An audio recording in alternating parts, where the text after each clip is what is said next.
Hello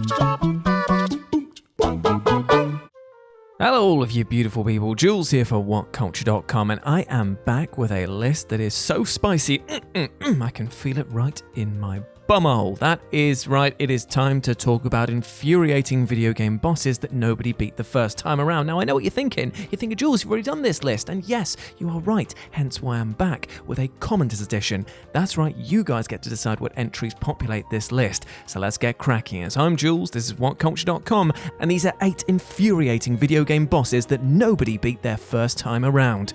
The commenters edition. Number 8, Isaac Frost, Fight Night Champion. So, JD Brooks, let's take a look at Isaac Frost, who definitely gave us the cold shoulder and an icy right hook, or 10, when we fought him in Fight Night Champion. Now, there seems to be a recurring theme in sports games of the final boss being ridiculously hard to beat. And with Punch-Out's Mike Tyson making the first list, it was inevitable that another similar foe would show up at some point in time. This darker, gorier installment of EA's boxing series, Fight Night Champion, plays out much like a grittier Rocky movie, with the player, heavyweight boxer in training Andre Bishop, framed by a rival promoter for crimes he did not commit. And when he gets out, Bishop rises up the ranks, eventually bagging himself a championship match against world heavyweight champion Isaac Frost. Frost is, for all intents and purposes, this game's version of Ivan Drago from Rocky IV, and puts up just as much of a fight. Extremely fast and aggressive, he's definitely not an opponent that you can put down in the first couple of rounds, and more fool you if you try. The strategy for beating him is actually just to survive, dodging and moving around the area to avoid his devastating hits. In the final round, he'll weaken up and you can feel free to give him all you've got, and the brute will eventually go down for the count. Number 7, The Monstrosity, Wolfenstein The Old Blood. So, Jamie Holmes, let's talk about how it took you 2 days to kill the monstrosity in Wolfenstein The Old Blood. I'm right there with you, pal. Because this boss battle was basically Nazis meets Indiana Jones, but them awakening a gigantic monster. Created in medieval times through arcane rituals, the flesh golem was one of many beasts intended as tools of war by King Otto and his scholars. Originally identical to the others, its subjection to further experimentation resulted in it growing to monstrous proportions and being able to secrete a deadly poisonous gas. Realizing his mistake, the king ordered the town burned in an attempt to contain the creature, and it worked right up until the Nazis began poking their head around the place in the 1940s. Once awakened, the monstrosity is a fierce opponent indeed. Its wide arm swings can take out an unprepared player in just a few hits, and with constant waves of lesser enemies littering the battle area, it's essential to keep moving and stay ever vigilant.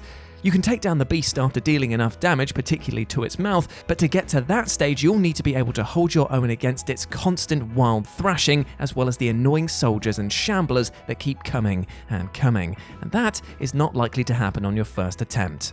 Number 6, Virgil, Devil May Cry 3, Dante's Awakening.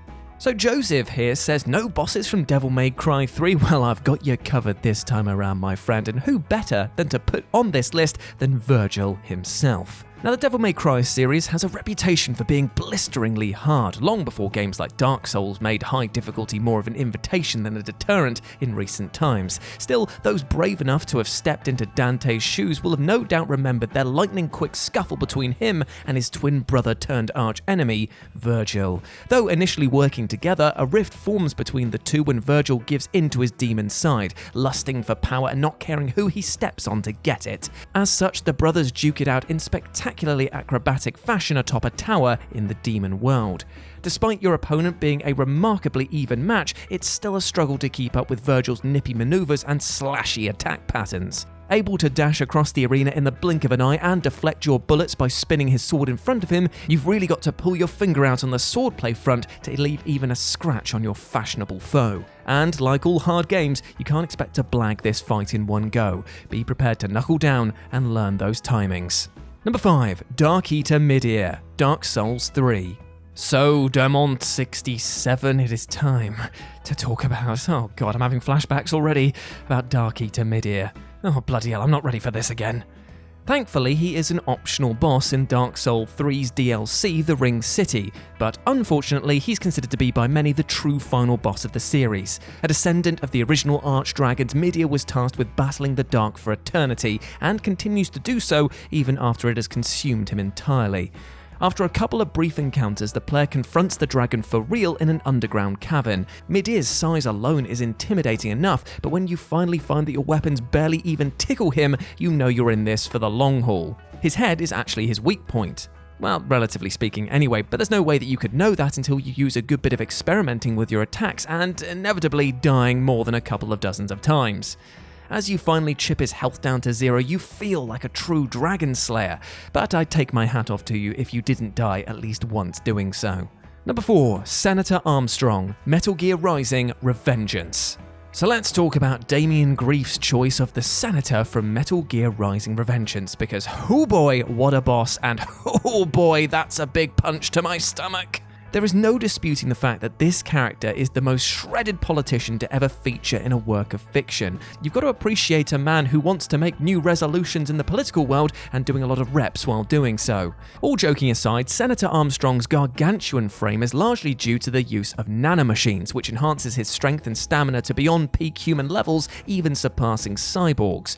Which isn't good news for Metal Gear Rising: Revengeance's cyborg protagonist, let me tell you that. When Armstrong's political ambitions drive him to launch an assassination attempt on the president, we step in and the battle that ensues is anything but anticlimactic. It's a duel between two polar opposites, the quick, nimble swordsman and the hulking powerhouse that hits like an absolute truck. And this fight isn't just a one-and-done affair either. You'll have to survive several rounds with this roided revolutionary, and each time he seems to pull more and more tricks out of his metaphorical backside. You'd have to be an absolute cyborg yourself to take out this guy in one go. Number 3, Sigrun, God of War. Well, Nikita Karpov, we might actually have to bow down to you as being the new God of War, because you've told us here that you've beaten Sigrun on Give Me God of War difficulty. That's insane. The regular fight alone is bad enough. Because if you're going to actively seek out an optional boss to pick a fight with, maybe you should start somewhere else, as Sigrun will absolutely own you 9 times out of 10. Sigrun is the Queen of the Valkyries and can only be fought after defeating the other 8 Valkyries found throughout the game. Once Kratos places their helmets on their respective thrones, a small portal opens up in the center of the arena, and within a second of touching it, the player is catapulted right into the boss fight of a lifetime.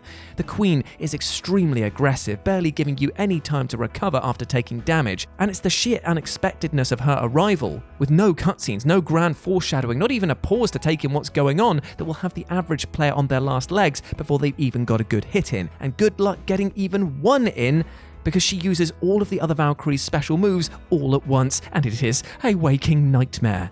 She might look like an armored angel, but she was sent from the depths of hell, let me tell you that. Number 2, Unalaska, Final Fantasy X.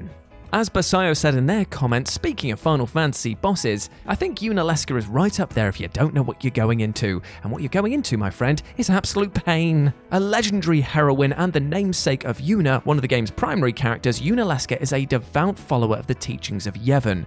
And when the gang shows up with the intention of putting an end to that shambolic religion, this dangerous zealot simply can't have that. If you're not prepared for what's coming, this battle is nothing short of insane. Even when stacked up against other bosses of the game, both before and after it, Unalaska presents a difficulty spike that can easily mow down newbies and experienced players alike. Not only does the boss fight last an excruciating 3 stages, but the boss herself has an arsenal of shockingly devastating attacks that she is not shy about using.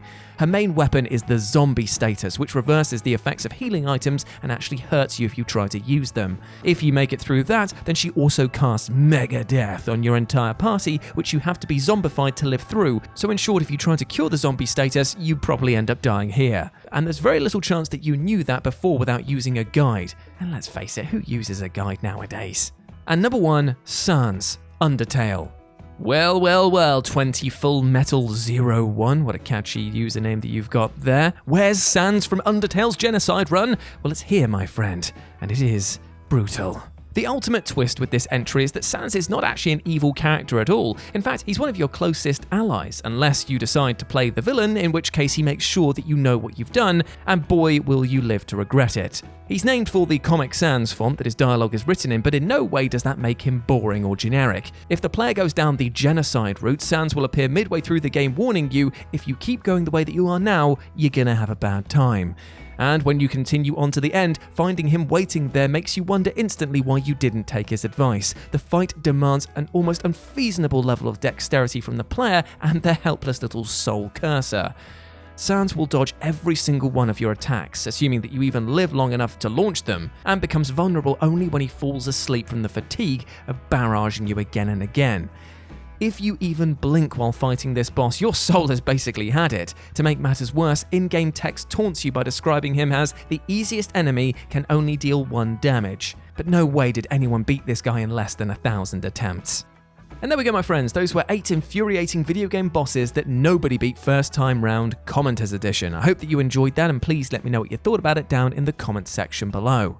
As always, I've been Jules. You can go follow me over on Twitter at RetroJ0, or you can swing by Live and Let's Dice as my personal gaming channel, where I stream every single Wednesday and Sunday. It'd be great to see you over there. But before I go, my friends, I just want to say one thing. I hope that you are having a fantastic day, whatever it is you get up to, and I hope that you go out there and absolutely smash it, because you deserve love, happiness, and success, and you are a massive ledge in my eyes. Have a good one on me, my friend. As always, I've been Jules. You have been awesome. Never forget that, and I'll speak to you soon. Bye.